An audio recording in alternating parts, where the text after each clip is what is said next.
quero tratar com você hoje sobre o assunto ladrões da alegria e vou basear esta mensagem em Filipenses 4:4. Está escrito assim: alegrai-vos sempre no Senhor, outra vez digo, alegrai-vos. Esse texto tem 3 verdades essenciais que eu quero destacar. Primeiro, a alegria não é uma opção, não é uma sugestão, é uma ordem. Alegria aqui não é substantivo, é verbo, e verbo no imperativo. Alegrai-vos.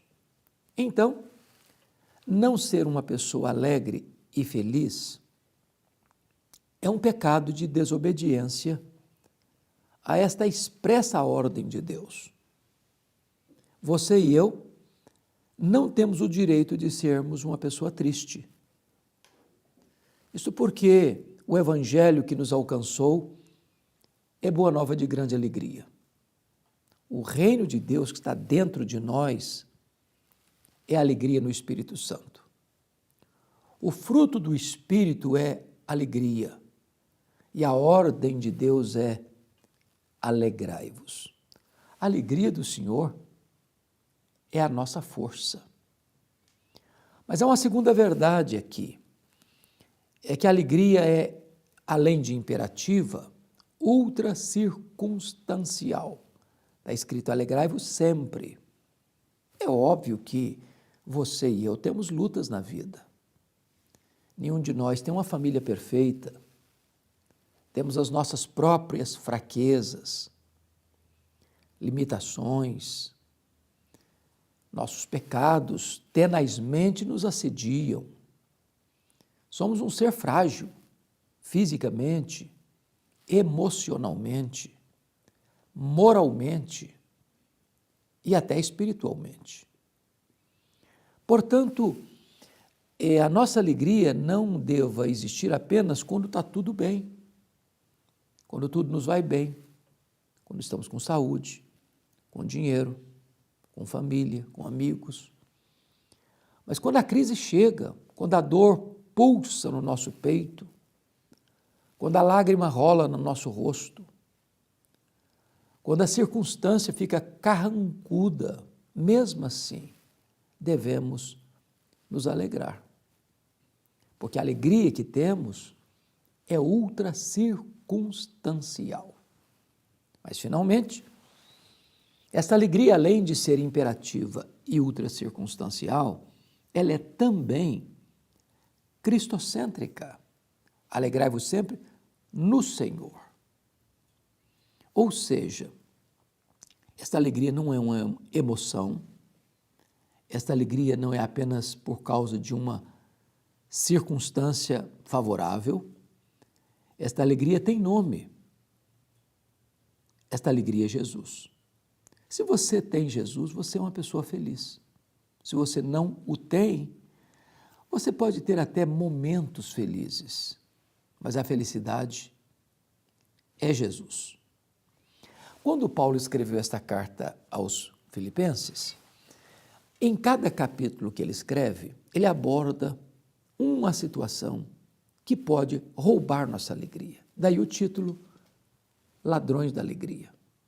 No capítulo 1, versículo 12, ele diz assim, meus irmãos, eu quero que vocês saibam que as coisas que me aconteceram têm antes contribuído para o progresso do Evangelho. É claro que as coisas que nos acontecem são as circunstâncias da vida.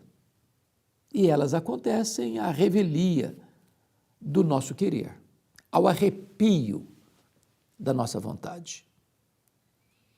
As circunstâncias acontecem querendo nós ou não. Algumas delas nos são favoráveis, outras conspiram contra nós.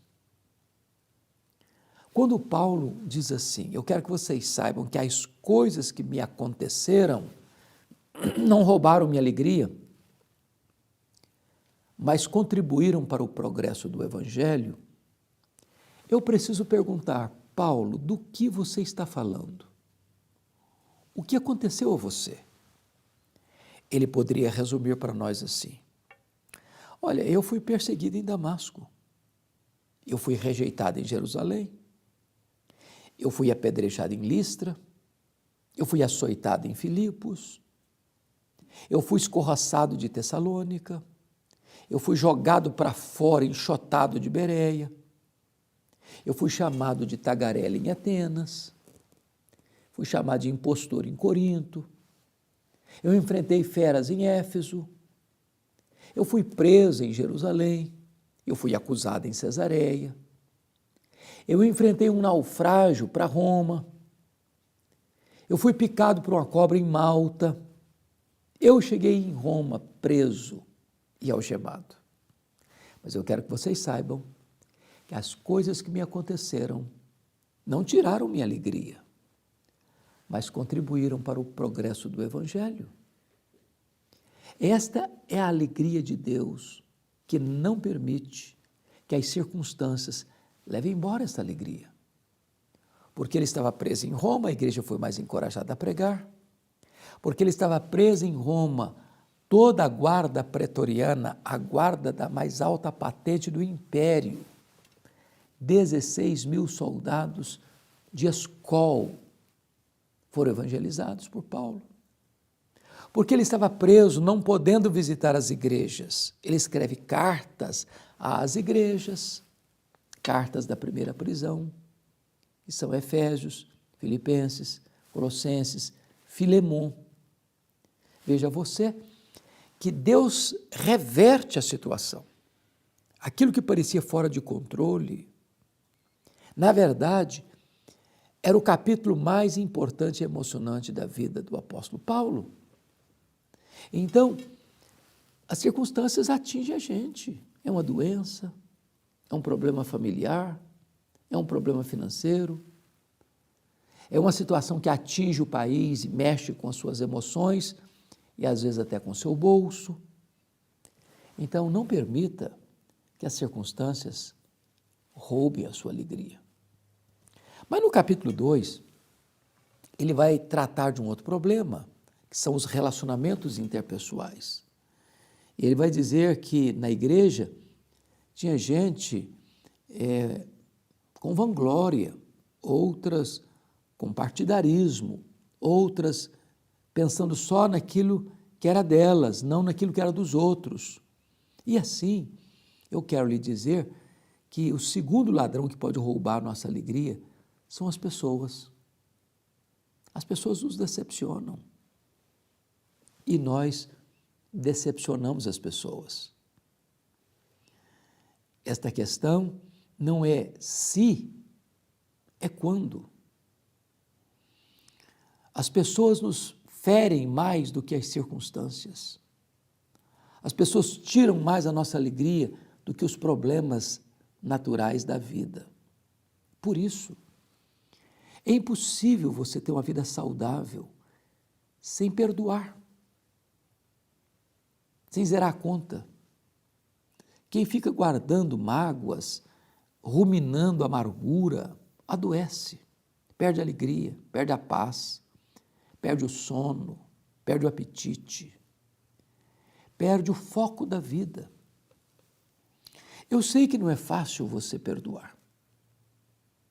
Eu sei que não é fácil você colocar o outro na frente do eu. Mas se você quiser ter vida de qualidade, você tem que perdoar. Quando as pessoas me dizem assim, pastor, o senhor está falando isso porque o senhor não sabe com quem eu convivo. É complicado, é difícil. Então Paulo diz assim, tende em vós o mesmo sentimento que houve também em Cristo Jesus, qual sendo Deus, não julgou como usurpação ser igual a Deus, antes a si mesmo se esvaziou, assumindo a forma de servo, humilhando-se até a morte e morte de cruz. Quando Jesus, inocente, foi pregado na cruz, e as pessoas vociferavam contra ele, ele não retribuiu o mal com o mal. Ele não fez uma oração imprecatória pedindo para Deus matar aquelas pessoas. Ele saiu em defesa delas e diz, Pai, perdoa-lhes. porque não sabem o que fazem.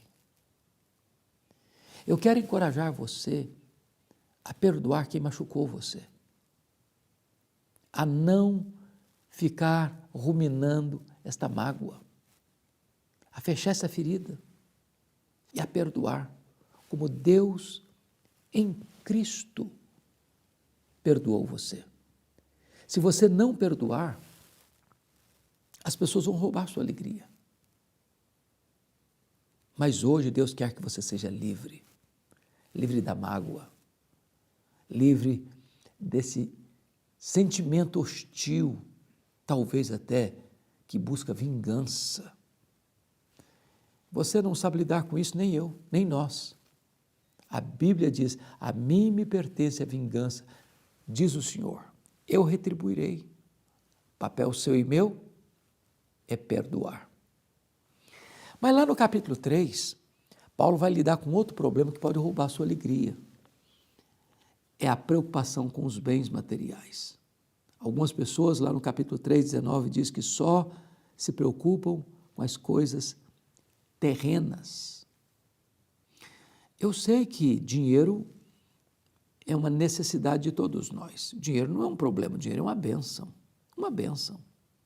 Precisamos dele para viver, para suprir nossas necessidades, para ter o básico, até para socorrer as pessoas que estão à nossa volta.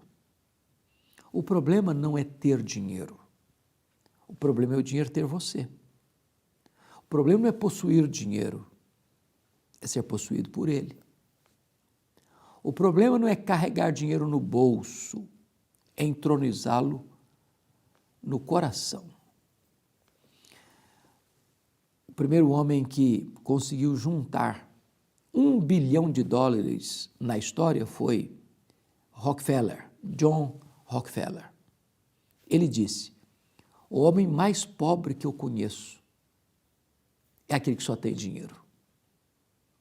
Quantas pessoas hoje sacrificam a vida, sacrificam o casamento, sacrificam a família para ganhar mais dinheiro, para juntar mais dinheiro.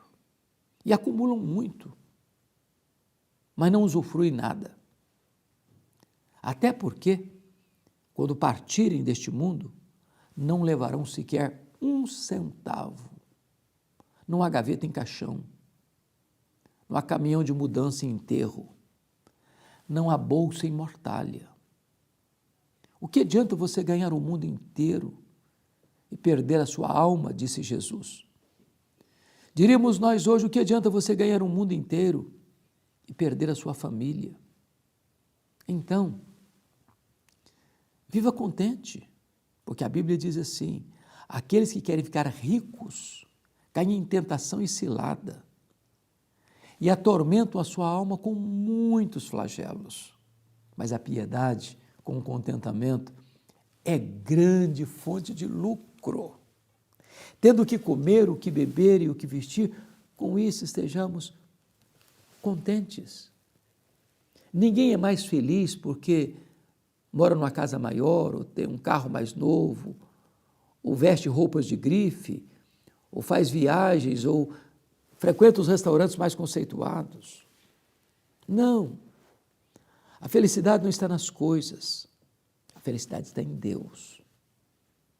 Então, se Deus está lhe dando bens, se Deus está lhe fazendo prosperar, não ponha o seu coração nessas coisas, porque a felicidade não está nelas, está em Deus.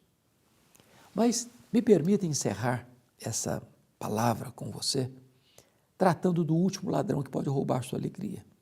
Está lá no capítulo 4, versículos 6 e 7. Paulo diz assim: não andeis ansiosos de coisa alguma, em tudo, porém, sejam conhecidas diante de Deus as vossas petições pela oração e pela súplica com ações de graças. E a paz de Deus, que excede todo entendimento, guardará o vosso coração e a vossa mente em Cristo Jesus. O quarto ladrão que pode roubar sua alegria é a ansiedade. A ansiedade é o mal desse século. atinge pessoas de todos os estratos sociais, de todos os credos religiosos, de todas as faixas etárias. Até as crianças estão ansiosas hoje. Vivemos num mundo que tem os nervos à flor da pele. As pessoas estão muito ansiosas. E, às vezes, elas deixam até de viver o hoje com ansiedade do que pode lhe sobrevir amanhã. E, estatisticamente, está provado que 70% dos assuntos que nos deixam ansiosos nunca vão acontecer. Basta o dia, disse Jesus, o seu próprio mal. Então, o que você vai fazer com a ansiedade? Aí você resolve isso. Não tem um remedinho na farmácia que você, ao tomar, cure você da ansiedade. Mas Paulo nos dá uma boa receita para vencermos a ansiedade. Ele diz o seguinte: não andeis ansiosos de coisa alguma. Em tudo, porém, sejam conhecidas diante de Deus as vossas petições, pela oração, pela súplica, com ações de graças. Ele está falando aqui de você orar corretamente, adorando a Deus por quem Ele é, suplicando a Deus porque Ele é seu Pai e dando graças a Ele por tudo quanto Ele tem feito por você. Você tem gratidão no seu coração? Você está vivo? Você está respirando? Você está andando? Então agradeça a Deus. Tem gente que não tem mais pernas para andar, não tem mais braços para trabalhar, não tem mais olhos para ver, não tem mais rins funcionando para filtrar as impurezas do corpo. Você está aqui. Agradeça a Deus.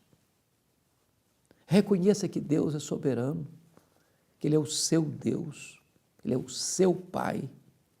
E você pode colocar diante dEle as suas petições.